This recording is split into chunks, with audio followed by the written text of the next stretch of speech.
So now, dear students, we now move on to the occurrence of metals. How metals occur in nature. Okay. So most metals being reactive do not occur in nature in the free state or the pure or what you call the native state. So they are not found in the pure form, no.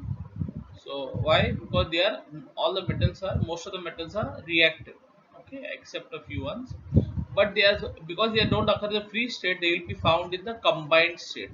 Combined matlab C for combined matlab C for compound in the form of compounds like salts such as oxides. Let's say iron is not found in found in the free state, but let's say iron is found in the soil in the form of iron oxide carbonate. So let's say you have something like magnesium. So magnesium is not found as a pure magnesium in the ground. Okay, it's found in the form of magnesium carbonate or sulfide, like say zinc sulfide. And you have nitrate. Let's say potassium nitrate. No, so let's say and all the zinc and no magnesium and iron and all, they are not found in the free state. They are not there in the ground that you just dig it and the God has nicely packed it and kept and you just open it and use it. No, it is along with that there are a lot of impurities. No, impurity means there are other elements also, and also there are impurities. Okay, so they are not found in the free state. Okay, free or native state or what you call the pure state. Sorry, excuse me. However, the most unreactive metals, which are not affected by air, water, and other natural factors, atmospheric factors like silver, gold, and platinum, they do occur in the free state. So these three metals, because they are the least reactive, we saw no in the we learned the reactivity series of metals. These are the least reactive metals, so they will be found in the free state. So they will not be found in the form of compound because they don't react. If they don't react, they will not react with other. So if they don't react, they will with other elements. They will not form compounds, and if they don't form compounds, you will not find them in the combined state. Simple as that. Now, the compounds of metals that occur in nature along with the impurities are called as minerals. Okay, so these compounds, when they are found in the combined state in the form of compound, the compounds of metals that occur in nature, which occur naturally along with the impurities, kachra, okay, are called as minerals. No, there will be a lot of kachra with that. No? Whenever you dig something from the ground, some ore from some these minerals on the ground, you'll find along with them there will be soil and sand and all these things. No, kachra. It will not be there. As I told you, it will not be nicely packed and kept. Okay, not some dabba में कुछ डाल के रखा है. The minerals from which, now very important, we come to a very important thing, the minerals from which the metal can be extracted economically and conveniently, very important, economically and conveniently are called ores. So very important thing. See the words which I use, economically and conveniently. Now in your book, there's only one word given, that is economically. Okay, so I'll tell you why conveniently also is important. No? Only economically, no, but even convenient. Let's say there are three ores A, B, and C. Let's say I'm extracting iron. Okay, iron lokhand. Okay, so let's say there is one ore A. There is one ore called A. Let's say iron oxide. So let's say iron oxide, when I remove the iron, when I use iron oxide, let's say I take 100 grams of iron oxide or 100 kilos of iron oxide, I get 60 kilos of iron from it. So let's say 40% is all other elements or kachra, vachra, whatever. Okay, and I get only 60 kilos iron. And let's say I have got one more, what do you call this thing, what do you call ore, let's say iron carbonate. So iron carbonate, let's say when I use 100 kilos iron carbonate, let's say I get only 50 kilograms of I get say let's say I get 50 kilograms of iron. And I have got one more, let's say like what do you call say, you have got, let's say iron sulfide. So let's say when I use iron sulfide, I get 30 kilos of iron. So the first store is giving me 60 kilos of iron out of 100 kilos of ore. From 100 kilos of ore or mineral, I'm getting 60 kilos of iron. Second ore is giving me 50 kilos of iron. The third ore is giving me 30 kilos of iron. So from which ores are more economical to me? the one which is giving me, of course, the one which is giving me 60 and 50 kilos. So 60 of course is very good because I'm getting 60 kilos of iron every time. I saw from 100 kilos of ore, I'm getting 60 kilos iron. And the second B, the ore B, which is which I said was, let's say, iron carbonate, I'm getting 50 kilos. And ore C, which I said is iron sulfide, is giving me 30 kilos. So I'll say A and B are my economically profitable ores. Profitable, they are quite profitable because they give me 60 and 50 kilos. But I will, let's say ore, this ore A, okay, iron oxide. It's let's say, to extract iron from ore A, 100 kilos iron में से 60 kilos निकालने के लिए, let's say it takes 12 hours. How many hours? 12 hours. I'm just taking an example, okay? 12 hours. And let's say I've got one more, what do you call, this thing, or which is that second or B, which is let's say, which is taking for me, say, 6 hours. How many hours? 6 hours for extraction. So ore A is giving me 60 kilos of iron from out of every 100 grams, 100 kilograms of ore, and ore B is giving me 50 kilograms of iron for every 100 kilograms of ore, 50 kilograms of iron. So one is giving me 60 kilos, one is 50 kilos. Ore A is giving me 60 kilos, ore B is giving me 50 kilos. But ore A is taking 12 hours, and ore B is taking how many hours? 6 hours. How many hours? 6 hours. So which ore you will choose? Suppose you are having an iron factory. Let's say you're Tata, you're like, no, Tata, Jamshedji Tata. You are the grandson of Jamshedji Tata, and you have got an iron factory. So which ore will you use? Will you use ore A or ore B? Think. Ore A giving you 60 kilos of iron, and ore B is giving you 50 kilos of iron. You are able to extract 50 kilos iron, but ore A is taking you 12 hours and ore B is taking you 6 hours to extract. If you ask me, if you have said ore A, I'll say it's a wrong answer. It will be ore B. Why ore B? Because ore B, you're getting 50 kilos fine, you're getting 10 kilos less, but you are getting within 6 hours. Within 6 hours. But ore A is you have to spend 12 hours. So 12 hours में you're getting 60 kilogram fine. But here in ore B, and I'm able to extract that iron in 6 hours. In how many hours? 6 hours. So very good, no? So that means I can two times I can extract 100 kilos means 50, and in 12 hours. So for every 6 hours, if I'm getting 50 kilos, so in another 6 hours I'll get another 50 kilos. So I'll be able to extract 100 kilograms of iron. And here, though I'm getting 60 kilograms of iron, I have to spend 12 hours. So which is more convenient for me? Convenient is B. Though it is not. So if you have to look from the economical point of view also, in what?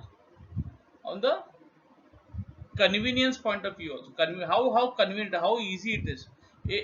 Or A was giving me 60 kilograms of iron, but I had to spend 12 hours.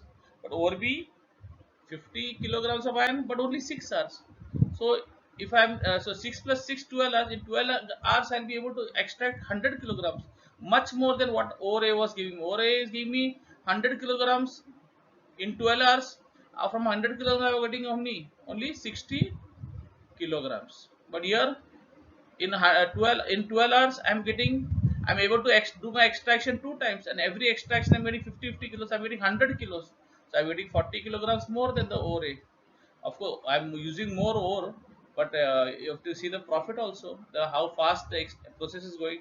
So you have to look at the convenience and the how economic it is and how convenient it is. Okay, so very important, the minerals from which the metal can be extracted economically and conveniently are called ores.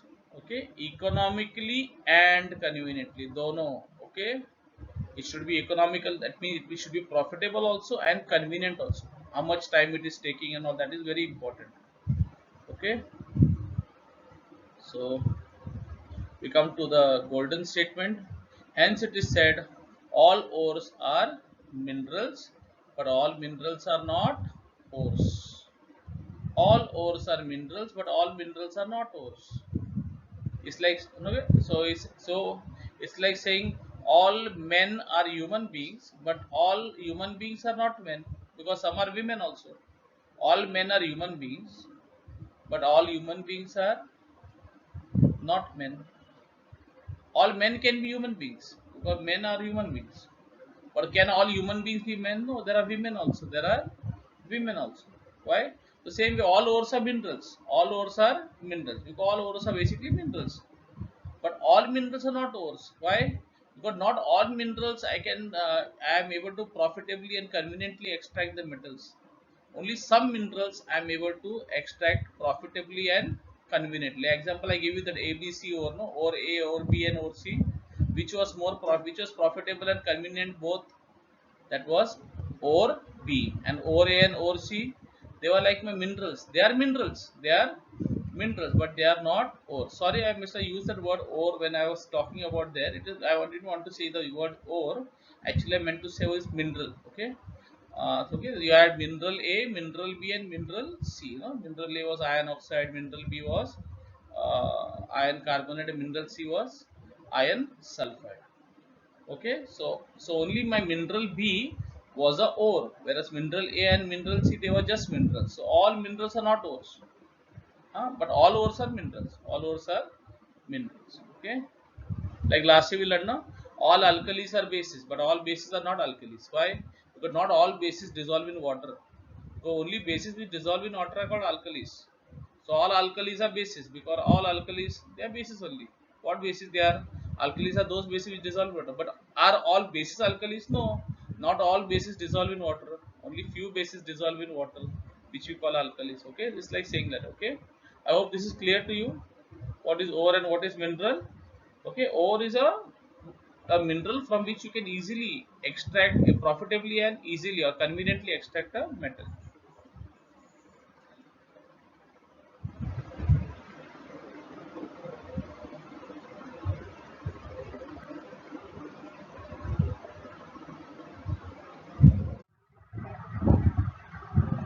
So, dear students, we now move on with the occurrence of metals. We continue the occurrence of metals and how metals occur in nature.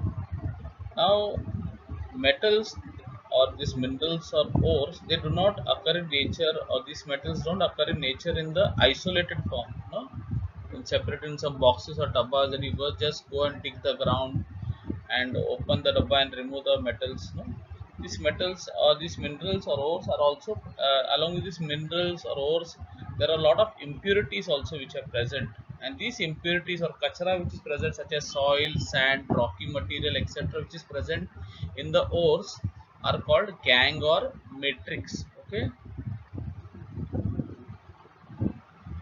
now metals can be extracted from their ores using various methods of separation. In other words, there are different methods of separation for different metals. Okay, so every metal is unique. They have their own way or a method of separating them. Now, the process used for extraction of metals in their pure form from their ores is called metallurgy. So, this whole process in which you can which is used for extracting metals from the ores in their pure form, okay, is called as metallurgy. There are three steps involved in the process of metallurgy. Okay, there are three basic steps involved, three main steps. So, what are they? First is the concentration of the ore. So, what is the concentration of the ore? It it is a in this step we remove all the impurities which are there along with the ore from the ore. Okay, we remove all the impurities, all the sand, the soil, the rocky material, and everything, and make the ore concentrated. Second one is isolation of the metal from the concentrated ore. Then we remove all the non-metallic elements which are present along with the in that mineral, in that compound, whatever other non-metallic elements are present, we remove them. For example, let's say if I am extracting iron, okay, and let's say the ore is iron oxide. So what do? I have to remove that oxygen from the iron oxide. Only when I remove the oxygen from the iron oxide, I will get my iron. Okay, So the second step, we remove all the non-metallic elements which are present along with the metals in that particular mineral or compound, whatever.